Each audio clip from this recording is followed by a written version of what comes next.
because I've been a fan of his since I was in college. Like I think I went to see Crank or whatever, and so I just love Jason Statham movies. Remember Gunny? Your blind war buddy that doesn't know he's blind? That's the one. You shot a foot to the left, I'll be dead. I wanted you dead, you'd be dead. You've been in so many action films in the past 10 years. Is there any different mindset that you have to bring? Because now we have, one of the things that I love about this movie is that I feel I was watching something from the 90s. You know, like this guy don't want to get in trouble, but they put him back like the Godfather 3, and they put me back in, so I have to fix the situation.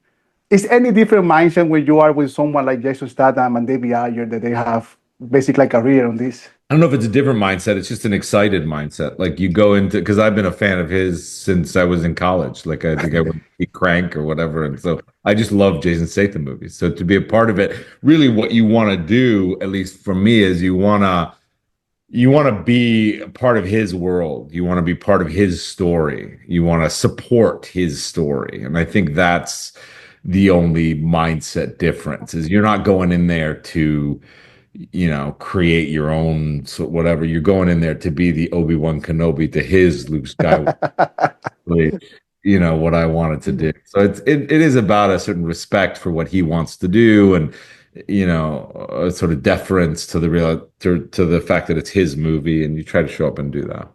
But also because your character is is a complement to his.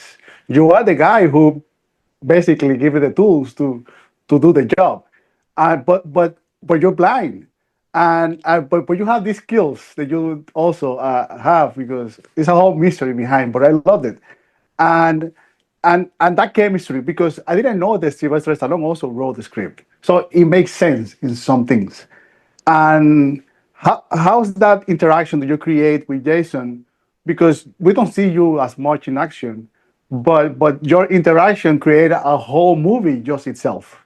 Yes, thank you. Yeah, I mean, it was, there were certain little things when I read the script that are really exciting. Like, as you say, he shows up and, with the bow and arrow thing, and exactly, like, what does this blind guy do? So there's things which, are just on the edge of stretching credibility, where he almost has a superpower of sense or whatever. But I like that. I mean, that's this thing where they get into these worlds of these guys are highly skilled, highly trained, really, just deadly. And I love the fact that even though he's blind, he still has this, kind of insanity to him with his friend. But also at the same time, he really loves his friend and owes him his life. As he says, you pulled me out of there. I mean, and Jason's character feels guilty about not being able to.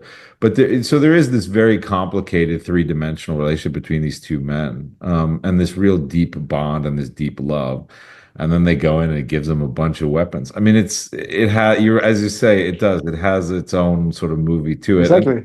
And there is a series of books where these characters, have other interactions. So who knows? I mean, it is definitely a relationship that I enjoyed playing around with and fooling around with, and I think there is potential for more if people want it. But I had a lot of fun. One of the cool things about action movies, probably in the past 20 years, I'll say since Heat is one of my favorite movies of all time. It's like action movies now have this background of reality, of like, we're talking about now trafficking people. Even in you work with David Ayer in End of Watch, yes. And it talks about how the police, because we never see the police perspective. How different is that vision that David Ayer brings to these movies? Because this is not just an action movie. It talks about something that it's happening. It's trafficking people. Yes. Of course, we have to entertain the audience, but it is something that happened. It happens with End of Watch when we see the police perspective of their behavior towards criminals. And this is David Ayer's vision, and I think it's really interesting.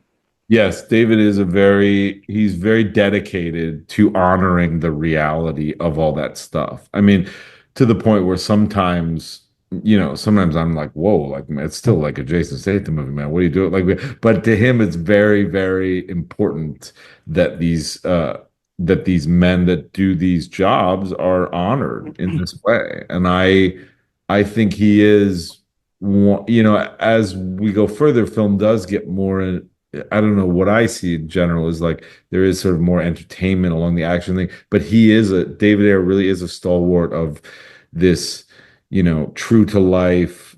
These people do exist. These worlds do exist, and I want to capture that even on an entertaining movie. And I think that's an important voice to have in cinema today. I agree.